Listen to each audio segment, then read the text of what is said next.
stop it, please. We've got a show to get through. So, where were we? Welcome back to Friday Night with Jonathan Ross.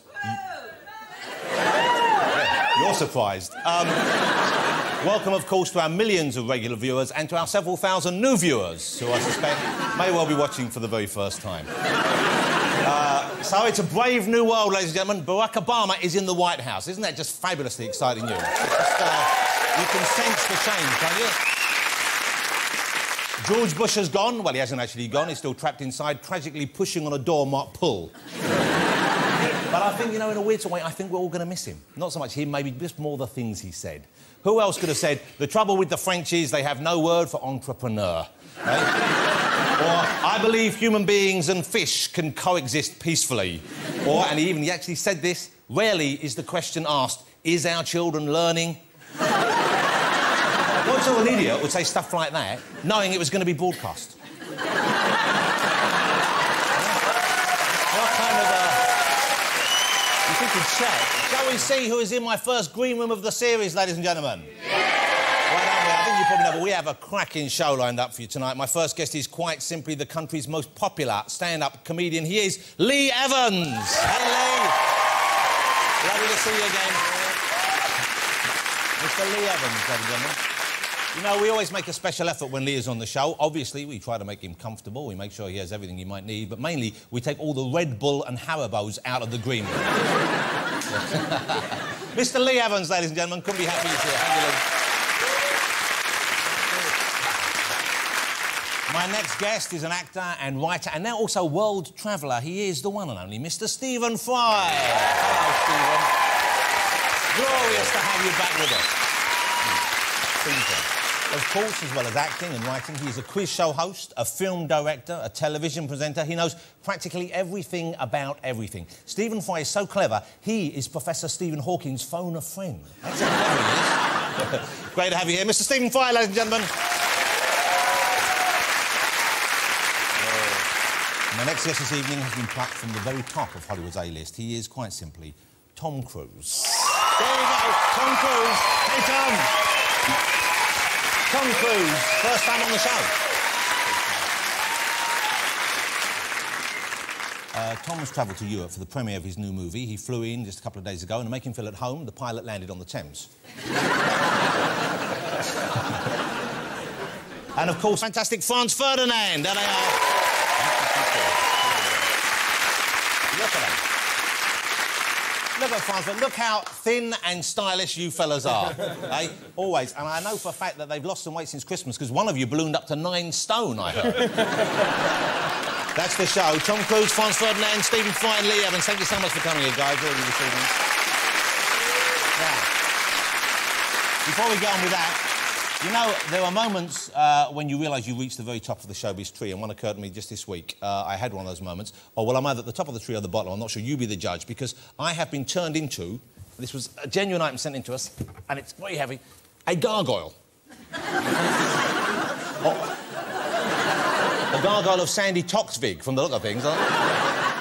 I need to say thanks to Lance Little, who made this and sent this in. I don't really know a lot about gargoyles, so I looked it up in the dictionary, and it is described as a grotesque monster that spews filth into the gutter. Which is not the worst review I've had recently. And the good news is, every one of my guests tonight gets one of these to go home with, OK? There you go, look, enjoying it. Not of themselves, though, obviously me. I think... Stephen will make a great gargoyle, wouldn't he? Tom, would I think, you know, he'd be a very handsome gargoyle. Lee, I think already probably is a gargoyle. That's a face only his wife's seen. Shall we get my first guest of the series out, ladies and gentlemen? Yeah! I think we probably should. He's been sitting still for a few minutes, and I think he's about to blow. Will you please welcome Mr. Lee Evans?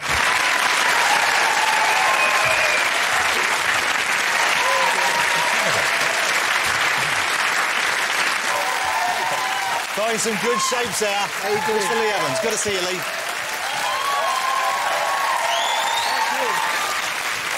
Thank you. How was your New Year? How was your Christmas with the family? Oh, I hate Christmas. I mean, I can't stand Christmas. My wife spends the whole Christmas period on the lead-up to Christmas. Yeah. she wants to bring all the outside in the house. So she comes under the tree, because it's Christmassy.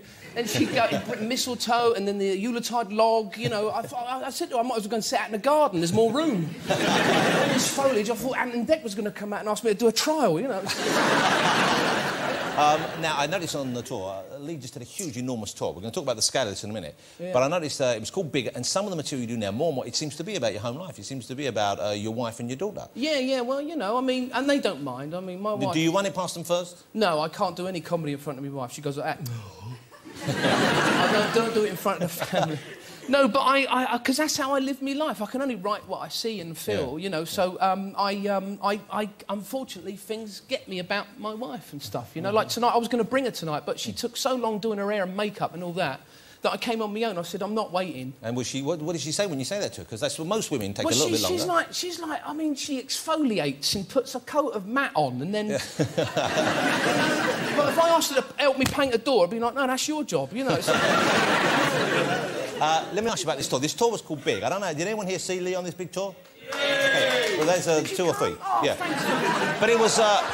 Thank you so much for coming. Because it was so nervous. But how many people did you perform in front of through the... It was a record-breaking tour, wasn't it? Well, you see, I just turn up. I've got these sheets of paper, and it's sort of...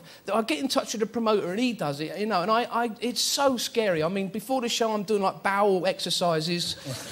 It's the scariest thing, you know? I mean, it really is, and it's like... and we was playing, like ice rinks. Yeah. Well, you played, I believe, at the O2 Centre, you played to 18,000 people, 1 gig. Yeah, that's all family. That's unbelievable. But no, I mean, we was playing these ice rinks, right? Because you can play ice rinks, like 10, 20,000 people. Yeah. And it's really weird, because the ice, people are sat on the ice watching the show, you know. And the ice, because it's cold, the cold air starts to rise in the middle of the gig. It meets the hot air from the lights. Then you start to get a big cloud over your audience. People just looking for... I mean, it's like doing a gig in heaven. It's really weird. I'm the ugly... you sat me next to Tom Cruise. That was nice. Thanks very much. Alarmingly, he seems to be getting better looking as he gets older. He's a good-looking man. Yeah, he's a nice fella. He's a good-looking man. I've met him before, actually. He come to see us in the West End, and he was such a nice bloke. He came backstage, and he walked straight in my dressing room. I've just done 2.5 hours on stage. He walked straight up to my wife and hugged her and went, hey, how you know? You know. Nice. And she hasn't washed since. She hasn't. I mean, she always comments about it. She can't believe I'm here, sat on here. I'm very nervous, sat next to him. He's good. You are... Yes, I think go on, you're changing now, yes. Yeah, well, I've seen you on stage. You're a very talented actor. Yeah, right, yeah. No, you are. Yeah. I think you genuinely, you know how to do it. Yeah. And yet you seem... I know you get offered a lot more work than you take on. I know you get offered quite a lot of Hollywood movies. I get offered a lot of wacky comedies. Okay. And why don't you do them? Because I like something slightly bit more real, you know, and they go, hey, it's a wacky comedy, you should do this, you know, so I sort of get quite a few of those. I mean, I lived in Los Angeles for 2 years. Sort of writing at NBC and stuff like that. And I just didn't get on with it there at all. You didn't like the country? You didn't like the way the business works there? What was it? I didn't understand it. I was quite young, you know. The second day I was down there, I had a fight. There's a hotel called the Sunset Marquee. Yeah, I had no money, and then I suddenly got this film called Mouse Hunt, and then they put us in this hotel. I sort of went up in the world. It was amazing. But I had a fight the second day I was there, because my mate knows Julian Lennon, right? And he said, oh, Julian's coming up tonight, we'll have a drink in the bar. And I said, yeah. So I came downstairs afterwards in the bar, and I'm standing there holding a bottle of beer, and which I don't drink anyway, so I'm standing there holding a bottle of beer, and this huge geezer come up to me and went, OK, sir, give me your beer and get the hell out. And I went, no, mate. And he went, get the hell out, and he snatched me beer. I lunged at him like that, got him round the throat, he got me round the throat, we went through these double doors and we're scrapping on the garden like that. Julian comes out, he goes, you know, what are you doing? What's going on here, like, you know? So he thought I was a mad, nutty fan, a psycho. Yeah. Lee, stalking Julian. I've got to ask one thing I'm very excited about, and I'm easily excited these days anyway. I'm just excited being out, but I'm very excited... I'm very excited about the news, and this is an exclusive, that Lee is about to be in one of, if not the most best-loved TV show on British TV at the moment, Doctor Who. Lee's going to be in the new series of Doctor Who. He's not the new Doctor, obviously we know that. That's the good-looking young bloke with the big chin. Have you met him yet? Have you seen who the guy is? He's round our house. He just appeared. There he is. Matt Vinyl. There's quite a lot of work's gone into that hair, hasn't he? Yeah. Reminds me of that band, The Flock of Seagulls. Do you remember them in the 80s? It's like a modern version of that. What are you going to be in the show? I'm a professor. Wow. I know. Look at me. Well, they'll give you glasses and makeup. I'll do something with makeup. But I'm actually really looking forward to it. My daughter's very excited because she absolutely loves the show. Because how old is she now? I don't get that phone box, though, because you never see them cards with the numbers on in there, do you? And it always lands somewhere where there's no people. It never lands on the middle of the road or on top of someone, does it? Well, that would be the Wizard of Oz if it landed on someone, wouldn't it? Of course. How old is your daughter? She loves the show, you said? 24. No, she's 15. Oh, that's the perfect age. No, it ain't. No, it's a nightmare. You don't like that? No, the whole holiday she's doing all that teenager stuff, you know? Yeah. No, you know when teenagers get to that age and they only answer one word and it's emphasised? Yeah. No. Do you want to go down the beach? No. I hate it. You know, I saw that teenager stuff, and she's bringing boyfriends into the house. You know, that's the difference between having like a son and a daughter. Yeah. You know, if you've got a daughter, it's like where you going, what you're doing. You know, if you've got a son, it's like, go on, give her one from me. It's a very traditional household, obviously. OK, Lee, great to see you. Thank you so much for coming on this show. Thank you for having me. I'm really excited about you being on Doctor Who. I know it's not going to be every week. You're not a regular character. No, I'm just going in. They asked me to do it the other day, and I said, oh, yeah, I'd love to. I'd love to go in. It's a great show. Well, it's an honour, isn't it, to be honest? Yeah. Lovely to have you. Ladies and gentlemen, I think you'll agree, one of the funniest men in the country, but also what a charming fella to have around, Mr. Lee Evans. Thank you very much. Cheers, mate. I'll see you later. Lee Evans. Thank you very much. You've got a lovely... Shall we get my next guest out, ladies and gentlemen? And welcome to Friday Night with me, Jonathan Ross. Welcome to Alan Carr China!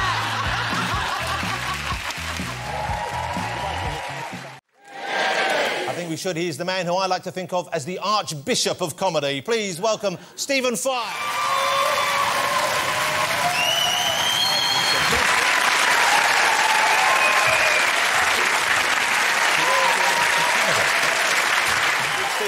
Give me some man love. There you are. Stephen Fry, ladies and gentlemen. Make yourself as comfortable as you can. How great to see you again. Nice to see you. Wow. It's a great... it's an honour and a privilege to be one of the three to help you off the naughty step today. God bless you, Nanny. Yeah. God bless you, Nanny. Well, I couldn't wish for lovelier helping hands. He looks good. Doesn't Stephen look good? You're looking pretty handsome. You're looking rugged. You're looking tanned. Is this because of your travels? Yes, I just got back a few days ago from Australia and New Zealand. Wow. Been filming that. And this is a new series? Yes. It's a series about endangered species. I've been in the Amazon, looking at manatees, and in Africa, looking at rhinoceroses and gorillas and things, and in Madagascar, and then in New Zealand at the kakapo. Now, the kakapo, what is a kakapo? Kakapo, you probably know, in New Zealand, they for millions of years, had no mammals. They only had, really, birds. Well, they had a couple of bats, to be truthful, but they had no big mammals, no cats, no dogs, no stoats. I'm going to stop you there because I had no idea. No, that's right. Well, no, you... For millions of years, all they had was birds. Why was that? Well, it's just when the continent, you know, of the great supercontinent sheared off in bits, it so happened it didn't carry any mammals with it, and in the bit that was New Zealand. Wow. So... all the birds developed, you know, pretty lazy habits because nothing wanted to eat them. Nothing's to eat them. So they lost the ability to fly. And in the case of the kakapo, which is a parrot, a night parrot, huge, fat, waddly thing. I think that we have a picture of one there. It does just look like a very fat bird, or like an owl parrot. Yes, you're quite right. Actually, that's its Latinised name means owl parrot. Strigops. Yeah, well, you're very good. And suddenly I feel like I'm on QI and I've just won a point. But it's rather an interesting thing about evolution is that fear itself is something that evolves because you need it. So when a deer kind of goes like that, when a twig snaps, it's because things want to eat deer. Yeah. But the kakapo, over millions of years, waddled around. Nobody wanted to eat it.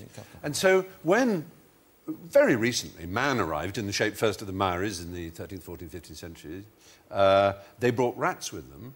And then the Europeans arrived a few hundred years later, and they brought cats and dogs. And I'm afraid the kakapo just waddle up and go hello, and they would just be eaten, and not even run away while they were being eaten. They thought, this is a new experience. Oh, I wonder if I like this. And they would literally just pick them up and put them in a pot. It's terribly sad. So there are 90 left in the world. Only the 90? 90. They also have the maddest system of mating. It's very odd. They dig a bowl, and the males, they stand in it, and they boom. Huge boom. It carries for miles and miles. Like a call. It's like blowing across a huge milk bottle. And the females wander about trying to work out where the noise comes from, because a deep noise is very hard to locate. So they're, you know, and then they go and they may decide not to mate, and they're rather strange. That's the same technique that darts players use, I believe. Well, darts players haven't tried to mate me, as far as I know, whereas a kakapo did its very best to have my babies. No, but they're not human size. I mean, it's not as big as... they're big, no, but this particular one, the thing about birds, as you probably know, there's a very famous Tom and Jerry episode, actually, where it happens, is when a chick hatches, it thinks the first thing it sees is its parent. And it can be a human, it can be a dog, it can be another type of bird, like the ugly duckling famously thought it was. What a sweet trait. Yeah, exactly. And so this particular kakapo was imprinted as a human. So whenever it saw a human, the male, it would try and do its best. And Mark Carwardine, who's the great zoologist who's going around with me and teaching me all these things, he actually had the thing on his shoulder, beating its wings, trying to find a hole in the back of his neck, I think. Most mysterious. How weird. Yeah, but wonderful. It's great to travel around the world. New Zealand's a very beautiful place. Very lucky to see all these animals. As you probably know, television is being almost entirely replaced by people going around the world, and I'm very lucky. But no, well, I can't have enough of that. I love those sort of shows. You said there were something like 90 left, yeah, and they used to be eaten. Did you get to eat one? Were you tempted? I mean, just, well, because if there's 90, 89 is nearly 90, and that's a real experience, You're isn't it? A very bad man, and you may not quite have got hold of the right idea. You'd have to at least eat a wing or something, you know. It doesn't need its wing. That's a fair point. There you go. We could have a wing. Yeah. Series is called Last Chance to See. Let's hope that the title doesn't turn out to be a self-fulfilling prophecy. Well, no, that's right. I mean, there are a couple of species that we wanted to look at that are now functionally extinct. One is the dolphin, the river dolphin in China, and the other is the northern white rhino. And you couldn't find them, or...? Well, there are a few northern white rhino, but they're beyond mating age, and so the species will no longer exist in a few years. That's terrible, isn't it? What a terrifying thing. It is sad. Let me ask you about, what was this? And I've been following Stephen Fry. There's something called Twitter. Twitter. Twitter's an online, it's kind of a computer, it's like a message board, essentially. It is, a much mocked one by those who don't sort of get it. And I can understand people not getting it, because basically you've got 140 characters, including spaces, in which to say what you're doing. So it's like a text message, but it's limited in size. They call it micro-blogging, which is perhaps a grand way of describing it. I find it wonderful, because all these nice people, these fellow Twitterers, follow me, as it were. So when I'm around the world and I say, oh, I saw this today, or I did this, and of course, those who mock Twitter say, well, it's just saying, I had breakfast, and so on. There's an element of I had breakfast. I was following you. You follow people. You sign on and say, I'd like to find out what this person's up to. And a lot of it was showing how far you'd walked every day. And I got quite intrigued about the amount of walking you were doing. And I'll be honest, I began to worry about your walking. I was going to send you some taxi fare to get you back from one of them. You sounded to me like you were overdoing the walking, but this was just a post-Christmas... It is. I'm a hopelessly overweight figure, and walking's the only thing I can do with any pleasure, and there's one reason I can walk with pleasure, and it's a really interesting one, I think, because it's technology, which I love, or a sort of technology, and that's audiobooks. See, if you walk to music, it's fine. You can do a sort of Peter Kay thing for a while and do that sort of marching to the music. Amarillo, yeah. Yeah, exactly. But then you kind of constantly going, no, I'm bored with that, I want something else, and you're stopping and you're, rejigging your MP3 player. But an audiobook is just fantastic. You can walk... I mean, yesterday I walked 6 miles. I walked from my home in West Hampstead all the way to Waterloo, past Waterloo. And it was the easiest thing in the world, because I was listening to a great story, and they're read by wonderful people. You can get them on the internet. I think I should try that. You should. You'll really love it. The great novelist. Let me ask you about... Well, first of all, Lee, do you Twitter? Have you been tempted to Twitter? Tom, I think I know the answer, but do you spend time... Do you waste time on the internet? You don't look like the kind of guy to waste time on me? Yeah. Well, no, hold it. The other Tom in there. Who do you think? Now then. Who, me? Well, you know. Yeah. Mix us up. That looks like... It's like you two together, because you look like a genetic experiment that's gone wrong. There's a movie right there, and there's a movie right there. You may find it rather sugary and unpleasant when guests in a show compliment each other, but there were 2 things I wanted to say about Tom Cruise. I know, wonderful like film actor. One is, have you seen Tropic Thunder? It is possibly the best comic performance of the last 5 years on screen. Yeah, it is. I've never laughed so much in my life. Yeah. And also, just chatting to him about, I'm sure he's going to talk about his film Valkyrie, but he knows so much about the Second World War and about the planes and the kit and the politics of it. And we've just been Well, have you seen the movie yet? Really interesting. I haven't. I've read the script because they very kindly offered me a part in it. Was it Tom's part you offered? Obviously. It always comes down to me and Tom or me and Brad in almost any role. Imagine how different Jerry Maguire had been if you'd have walked in here and again, darling, listen, I must talk to you. I've been going off for a while. I've been thinking about this something like this. You go, will you please shut up and let me get a word in? Would you be kind enough to exhibit the money? I would have said.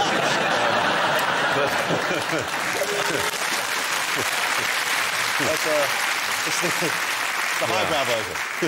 And she would have said, "You had me at good morning, madam." It's a great film, isn't it? It is a fine film. But, you know, this is a nice thing to know, is that you're a fan of America. You're a fan of America generally. Every one of the 50 states. I had a marvellous time. Every single one, that's incredible. Yeah, it really was. Driving around, up and down, and met some marvellous people. Generally speaking, I find Americans honourable, polite, kindly, well-intentioned, thoughtful. This whole idea that it's just a morass of pig-ignorant fools is so... I think says more about the British superiority, or in fact, ultimately, inferiority complex that we need to attack Americans. And there's one thing I mentioned in the book that I wrote of the series, is that there's a phrase, only in America, which Americans use. And they use it when something remarkable happens, something extraordinary. Somebody invents a bizarre machine or does a weird stunt, and they go, ha, only in America. And it expresses kind of optimism and amazement. They are surprised by their own country. Now, if you think about when someone would say, only in Britain, it would be because there's a queue and it's raining and it's incompetent, and someone had said, no, you can't. And you could say, God, only in Britain. And that, to me, is one of the differences, and it's such a clear difference. I've been in America so many times. I used to have an apartment in New York, and it is as clear as the difference between the Arctic and the Sahara, is that in America, there's just, yes, well, OK, we'll try that. Let's try it. Let's do it. Maybe, you know, maybe we'll fail. And in Britain, it's kind of, oh, no. It's just well, let's see if we can turn that around. Let's see if we can make this a positive beginning, a whole new wave.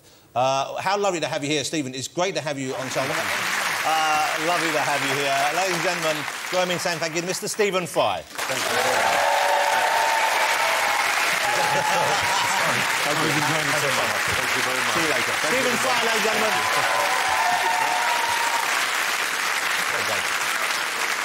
Here's Mr. Tom Cruise, ladies and gentlemen.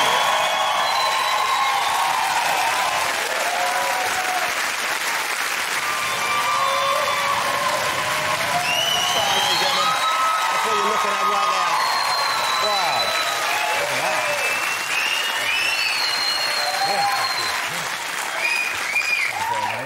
I like to think some of the whistles were for me as well.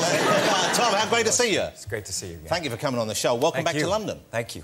How was the premiere for you this week? It was Wednesday night, and you had the big one in Germany, you had the big one in Berlin as well. Yeah, we had that in Berlin. The one in Berlin, I believe the movie got a standing ovation. Yeah, we got, standing ovation. Were you concerned about how it would play in Germany? Because obviously it's a, you know, I know it's a positive spin on that particular period in their history, but at the same time, it's, you know, it's a tricky one. There's a lot of pressure when we're making it to make it accurate to those events. I mean, we weren't necessarily trying to put a positive spin on anything. We were just trying to tell the story, and there's a lot of pressure when we were making the film. Just, you know, I've only played a historical character. This is my second time. Ron Kovic, and Born on the 4th of July, and then this film. And the vampire guy as well, of course. Oh, yeah, he's our story. Yeah. Oh, yeah, I forgot about that. Three. That was in the past. Right. Yeah, of course. I'm going to talk about the movie at some length later on because I love the film. We'll talk about it. But when you come, I've noticed, when you do premieres and when you come over here to premieres, it's a kind of almost a tradition where you walk around and you seem to want to greet every single person in the crowd individually, which is a lovely gesture. It's a marvellous thing. But you spend a lot of time out there. How long do you spend outside on average before a movie? I don't know. I really don't know. It was about an hour, I believe, the other night you were outside there for. It's like somewhere between an hour, 2 hours, or something like that. Whatever, when, you know, we go around, people are, you know, really kind enough to come out and say hello, and I want to do that. It gives me a chance to say hello to everybody. And do you find, I mean, presumably you can't get to everyone, so do you find that even if you've been out for 2 hours, as you go in, you hear someone saying that miserable there for just for 2.5 hours inside, like a sweet hitch on the back of the head. Here's a photograph, Tom. Check this out. You remember this, I'm sure. I can't remember which movie. You rescued a boy from the crowd. Yeah. This kid was being crushed. Everyone came forward. They saw you there, and you pulled him out of the crowd. That must have been a strange thing, and also, I mean, you know, God bless you. Yeah, that's happened a few times actually. With pulling people out to get a little crushed sometimes. Yeah. I remember that. And when you get the boy over the other side, what do people do with him? Do they just throw him back out? Does he just has to find his own way home? I mean, because on the one hand, I'm glad you did. On the other hand, I think you're being a bit irresponsible there. I think you went on and had a film career. Now, can I ask you, there's a focus you seem to have in your work, and I'm curious as to where this comes from, because you seem to be... When you want something, I get the feeling you go for it. Has anyone ever told you this couch is not as comfortable as it looks? I mean, it's... Look, you want to go out jumping on couches? No. That's your business. Right, yeah. This one's for sitting on, all right? This one's for sitting. Do you still get a lot of people ask you about that and say, what the hell were you thinking there? You're jumping around on the the couch. friends called me right afterwards. What did they say? You know, friends are like, oh, come on, you know, just teasing, taking the out. But you're lucky you didn't fall over backwards off the back of it. Yeah, definitely. But it was just a happy moment. Yeah, it was. Met my wife, it was a great moment. Yeah, I've never been that happy in my entire Never, life. I know. Well, now I'll make sure, you know, we'll You know what? Because I've put never that met... in its proper place. Well, I've never met your wife, obviously, that's it. I've never met my wife. No, I know what you mean. You know, I loved that. I thought it was just a joyous thing. And, you know, it was nice that you... A lot of the time you see people who are big stars and you feel that they are controlling themselves or being controlled. They're not going to relax and never do anything, let's face it, stupid in public. And then ridiculous. But it was great. Utterly it was, ridiculous. Yeah. But you wouldn't be doing that again, I don't think. No. Here's what I was going to ask you. I was asking, because I'm... You know, your focus seems to me a very powerful thing. You know, I get the feeling, not just the way you've kept yourself in good shape and the way, obviously, you've pursued a career you wanted, but I get the feeling when you set your mind on something, you achieve it. Would I be right? That's more... I try. Do you ever give up on do anything? that. Have you ever sort of like... No, I mean, I just remember my whole life. I've always, if I, you know, wanted to do something, you know, I mean, I think the way I was raised was really good because I worked as a young child and contributed to the family very early on. And you just know if you want something, you want to do something, you got to work hard for it. So well, I know you had a pretty tough childhood, didn't you? It was interesting. It was actually there was a lot of joy in my childhood. I had a great mother and 3 sisters and some challenges, but I think that's helped me in life. There's one thing I read about. I was reading about your childhood because your mum took you and your sisters away from your father, and she raised you. Yeah. And I read somewhere you talking about the first Christmas you had. Yeah. Could you tell me about that? Would you mind telling us about that? I remember we didn't have any money, and so what we did was we picked names out of a hat of each, you know, the siblings and my mother, and we spent a month doing things for that other person, and then, you know, on Christmas Day we wrote a story or a poem for them, and I think it was one of the great Christmases that we've ever had. What a lovely story. It was a great time. That is. Yeah. And what a remarkable time spent with your sisters, to be brought up by your mother, sisters there. Presumably you're still very close-knit. You're a close-knit group. Yeah, very. Yeah. And one of your sisters works for you, I think, didn't she? Yeah, they're all around. I used to, you know, we all close by and work together and play together. Is it true they used to bring their friends home to practice kissing on you?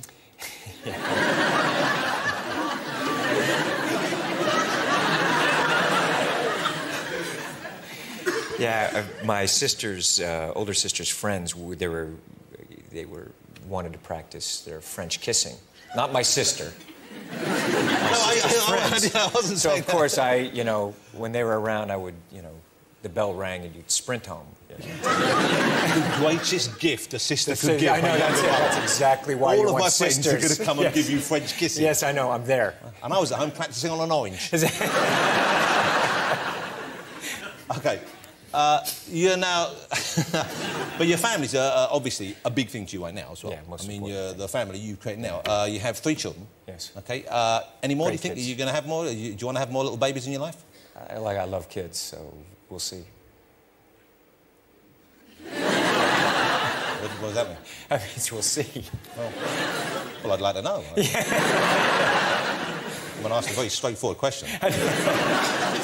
Yes or no? I think you got to ask Kate. You don't know yet? You got to ask Kate. OK. She's over here. Did she come over to Yeah, Europe? she left back to the States today to get back with the kids. She was just had a big success in New York on stage, I believe, Yes, didn't thank she? you. On Yeah, Broadway. Broadway. It was Congratulations. great. Thank you. Now, is that an area that you'd like to do as well? Because you haven't really acted on stage live, I think, since you were a kid, since you first started out. Since I was a kid. I'd like to do a film musical. I'd like to do that. And can you do... I've never done that. We'll see if I can sing or dance. Well, it seems to me there aren't many things that you haven't mastered. You know, in movies, you get asked to do a challenge, something. I've seen you doing, you know, the horse riding, motorcycle riding, car racing, I've fallen off plane a few flying. horses, crashed a few cars. Yes. But doing you've it, learned to do yeah, most of it's those fun. things. Yeah, it's fun. That hurt. So that's actually you. That's me. And there's We a were in harness Moab, involved. Utah. I guess there's a Yeah, harness. I had a involved. harness and a very thin wire, but when you're doing the jump, I had to hit a mark, and there was no net and all of that. How high up were you there? We were thousands of feet. That's unbelievable. I mean, I get scared just watching that. Yeah. I used to call people to the side and ask them questions to the side of the cliff, just to... Well, just just to they're freak 'em looking out. down, just to freak them out. Oh, and that shot there at the end when you're holding on, because That hurt. presumably- Yeah, I tore my shoulder on that shot, actually, because I had to hold it as the helicopter was coming in, and it was... And the harness, the wire, it wasn't at the right height, so I actually had to hold myself there. It was fun. How do you get insurance for something like that? Because when you're making that, I didn't send the footage back to the studio. They didn't want to know. Sherry Lansing, who was head of the studio, they kept trying to cut this sequence out of the movie. Yeah. Saying, figure something out. I said, I can't figure out a better opening. I can't figure out a better opening. And so we went and shot it for 4 days. And I said, please don't send the film back. They don't need to know what we're doing here. Well, as we saw earlier, Stephen Fry also does many of his own stunts. Yeah. Would you give him any tips for how to handle a horse? You know, I remember doing Far and Away, and I flipped over the back of the horse going about 34, 35 miles an hour. But there's a real danger you could get seriously hurt when you do I was lucky I didn't get hurt, yeah. When do you think, is there a point where you think, I've got to start slowing down, if not for my sake, then for the family, because I'm going to get injured, or...? You know, I guess I'll do it as long as I can, and I'm going to keep doing this the rest of my life, so we'll see. But have you got to the stage yet where you look at a script and you think, there's a lot of running there? I don't know, you know what I mean? Do you look at, you mark it as a Not running, yet, I sweating? haven't gotten there yet. No, because that will happen, I guess. It gets to the stage where people start going through scripts and they look for sunny locations. Is that sunny locations? Yeah. And, there's lots of sitting down, I'll do it. They start crossing their lines out if there's too many lines. Well, Clint Eastwood famously does that anyway. He doesn't ever like to speak on screen. Yeah, and Steve McQueen, he used to cut his lines out. Well, Steve McQueen, here's a guy I'm fascinated by, and I'm sure you as well. Tremendous screen presence, great actor, and the man himself seemed to live a life which was just kind of, you know, exactly what he wanted it to be. Yeah, that's what he did. What do you do? He used to, like, for a day off, he used to get up early, he'd go off to the desert and he'd ride his motorcycle. What do you do if it's a day just I actually for time? my wife gave me one of his Indian motorcycles that he put together. And do you still ride it? Oh, I ride the Indian, yeah, it's great. And so what do you do for a day off? If you've got a day off and you don't have to do a show like this, you don't have to promote a movie, you're not actually filming, you're not developing an idea, you're not even with the family. If there's a day off where it's just a Tom Cruise day, this is the day for you, OK? You can do whatever you want. Yeah. You could stay at home, you could watch whatever you want on TV. You get a box set of Sex and the City out, whatever. No one's going to judge you, Tom. OK? You can go out, you can go to the cinema in disguise if you want. You eat as much pick and mix as you want. Yeah, you know what? I'd watch a little football. You know? American football? Yeah. Go fly an airplane, do some aerobatics. You go fly your own airplane? Yeah. Already we're having very different days here, aren't we? I'd go to the racetrack and, you know, ride some motorcycles and play around. So it's a very active, you like I like being hiking, I like acting, I like climbing, I like hiking, I like doing stuff like that. How many press-ups could you do in one go, do you think? I have no idea. Not me. Don't ask me to do press-ups. I'm not asking. I'm just curious. I have no idea. I'm just curious. None. I'm just curious. None. How many can you do? I do many. At least 7 or 8 proper ones. 7 or 8 right in a row? The ones where if you've got to touch your nose to the floor, about 3. Yeah, exactly. I've got this thing to try and keep in shape, and you're right. Yeah. I'm in great shape for my age. Thank you. But he was saying that earlier. We didn't want to put that in the show. It seems self-serving. I have a vibrating platform I stand on. You heard about these things? No, I haven't. Yeah. What happens? I don't understand. It just sort of shakes you up a bit. I don't know if it does any good, obviously not. And that's supposed to keep you fit? Well, it's meant to keep you fit. Is that good for your internal organs? Probably not. And I tell you what, you break wind copiously. Do you? But I get the feeling, unlike the rest of us, you probably don't have a major flatulent problem. You don't... If you're at home with Katie and you break wind, do you fan the duvet like the rest of us do? Or is it Mission Impossible 3, lockdown? You know what I'm saying? You know what I'm saying? It happens to all of us, to the best of us. So, I always fan it. Get it out. Do you fan or do you lock down?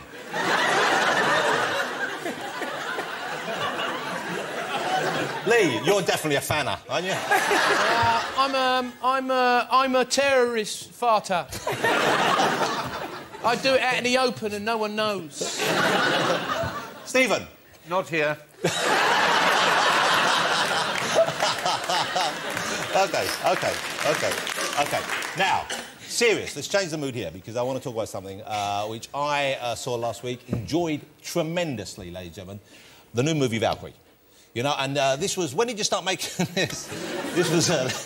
This was about 2 years ago that you... I first read it about 2 years ago. OK, because I knew about the story of this man a little bit. I'd studied history years ago, and I knew there were I didn't know the story at all. Okay. So who came to you with this idea? When did you first get excited by it? Chris McQuarrie, the writer who wrote Usual Suspects. Great writer, and terrific Bryan writer. Singer and Bryan Singer, who did Superman, X-Men, and Usual Suspects, and they came to me with the story, and I read it, and I thought, this is a great suspense thriller. I remember putting it down and thinking, is this true?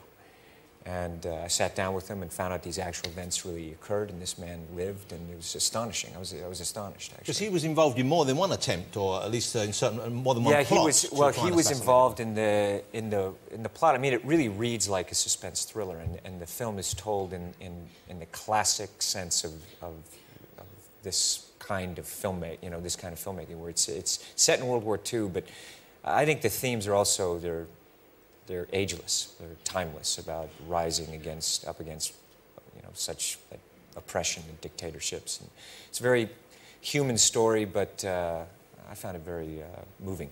It's remarkable how much you actually look like this man. And you must have... There's a photograph. Look, there's a photograph of the profile of Tom, and there's Klaus von Stauffenberg on the left there. There's a real similarity there. I mean, that's quite uncanny, isn't it? Yeah, when he showed me today, my nose is a little different, chin. And, yeah, well, you're not quite as good looking as he was, but you're very... trying. Then let me ask you about when you're playing a character from that period of German history. You're playing someone who was a member of the Nazi Party, a Nazi soldier. When you're preparing for that part, even today, I imagine, when you're putting on the clothes that kind of play, but even today, the Nazi uniform, it has a certain power that comes with it. It's it's a shocking thing. It was creepy the first time. And it must be strange. It was creepy the first time I put it on. It came in, and there's been a fascination. My whole life, I've had a real fascination with World War II, and of course, I saw, you know, The World at War, narrated by Laurence Olivier. What a great series. Yeah, it's just an incredible series. And just all of a sudden, there's the first, you know, uniform that I did. I was at my office, and we were all around and to try it on, and it was, you know, it's just, yeah, it has a power to it. It must be peculiar. Yeah, it was very peculiar. But also, what helped is that what this man stood for, you know, I greatly admire him, and he was someone who opposed Hitler. Actually, you know, even as early as 1938, someone's got to shoot that bastard, and I found it just very compelling. At what point do you decide, or the director or someone, decide on how you're going to play the characters? Because you're playing Germans. Sometimes you see movies in which people affect a German accent when they're doing them. Other times they play it with their own accents, which is the route you went down. Were discussions held? Did you try out accents before? Spent a lot of time going through it. How are we going to approach it? But it's also, this is a broad audience film. And I think that when you look at those kinds of pictures, where if we're going around affecting German accents, where we're in Germany, we also thought, well, why don't we all just speak German? Yeah. You know, so we just, you know, did it that way, and Brian, I think it was the right choice. Do you like? So I start out. I speak German at the beginning of the movie. When was that you speaking? Yeah, that was me speaking German at the beginning of the film, because it really will want to take the audience and bring them into this world in this time period, so that you know, you hear me speaking German as I'm writing in my journal. It's a very clever device. Yeah. So you learned a little bit of German, or a lot of German? Yep, I learned German. Yeah. So you can actually sprechen so do. What? What language are you speaking? Eine kleine Nachtmusik. You actually can speak, you could conversationalise with the German... I can understand more, and I can speak a few words. Stephen, a lot of time you speak a bit of German, don't you? Is this correct? Ja, ein paar, ein bisschen. Is that French? Lee's using... I don't know what it was, but Lee's now doing Morse code at us. He thinks he's... He can Morse code in German. But I love the German... Yeah. It's excellent. Yeah. Yeah, he sounds beautiful language. I understand what he said. It's a beautiful language, but I like to hear English spoken with a German accent. I like to speak this way sometimes just for fun at home. Do you ever speak this way at home for fun? Maybe someone phoned you on the telephone. Hello, would you like to upgrade your service O2? You say, no, what is this? Tom Cruise not here now. No, if you come from somewhere else. I don't know where. Other country. But you ever do that? Of course you don't. No. You've got to loosen up and have a bit more fun. I gotta have it, yeah. Never mind all this riding Steve McQueen's bike and flying your plane. Just kick back with an accent. I love Valkyrie. I want you to see this. There's some fantastic performances in it. I'll tell you who you know, everyone is good in it. Great English cast. Bill Nye is great. Fantastic. Yeah, and also Wilkinson. Tom Hollander. Hollander. No, Kenneth Wilkinson. Branagh. Yeah, fantastic performances. Yeah, Hollander, Wilkinson. We got all the. And the guy who plays Hitler as well. I mean, you know, he looks enough like him. Yeah. He's not on screen that much, but it's a difficult role to cast. We shot at locations where these people were also. So did you shoot? You shot in Berlin. You shot in Munich. We shot in Berlin, in the houses where they were, and in locations at the end of the film where it actually took place, and also all the airplanes. Of course, I love flying in airplanes. So all the airplanes are real, and tanks are real. Welcome. So Tom Cruise, we're trying to kill Hitler. What more do you want? Yeah, that's a great movie. Kill Hitler. Kill Hitler. Kill Hitler. Kill Hitler. Okay, Tom. Before you go, here's the thing I want to say. Did you see Tropic of Thunder, ladies and gentlemen? Did you see the film Tropic Thunder? Well, it's just called. Yeah, Tropic Thunder. Great film, hilarious film, and you know, very rare that someone in a small part just about steals the movie. And there's a movie chock full of fabulous performances. But Stephen mentioned it earlier on. That clip where you come on as the actor Len Grossman, is it? Yeah, Les Grossman. Is quite remarkable. Thank you. I knew you'd done a bit of comedy. I hadn't thought of you being kind of that gung-ho to join in. How did the whole look of this guy come about? Actually, I was working on a script with Ben, and you know, we started talking about it. I said, you know, you got to have a studio head, and he came back and said, you know, read this, and I said, oh, I got to play this character. But I said, but I've got to have fat hands, and I said, and I want to dance.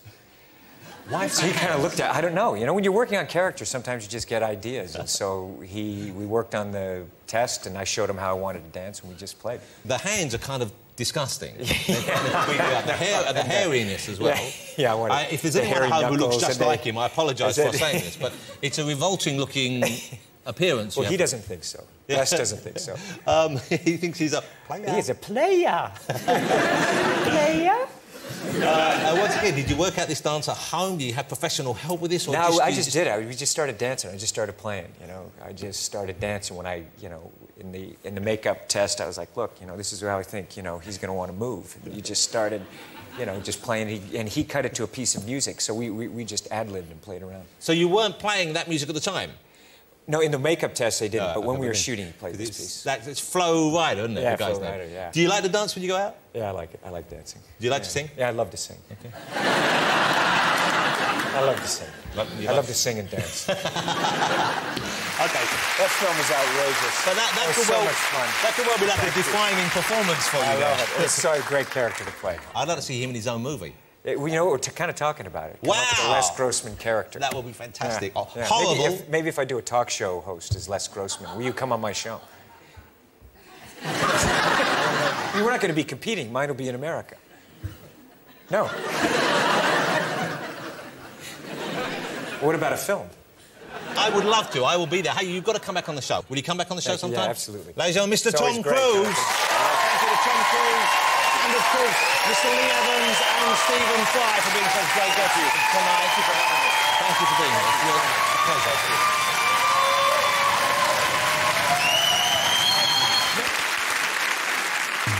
Tom Cruise.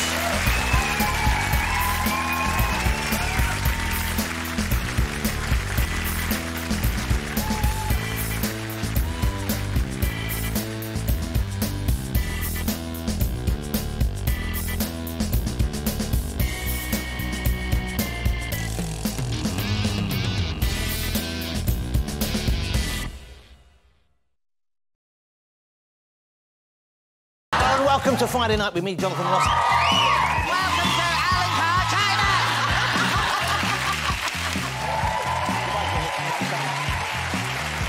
Oh, Jesus. I'm talking about time, don't. Oh, I've just been... Oh. Don't patronise me, Alicia.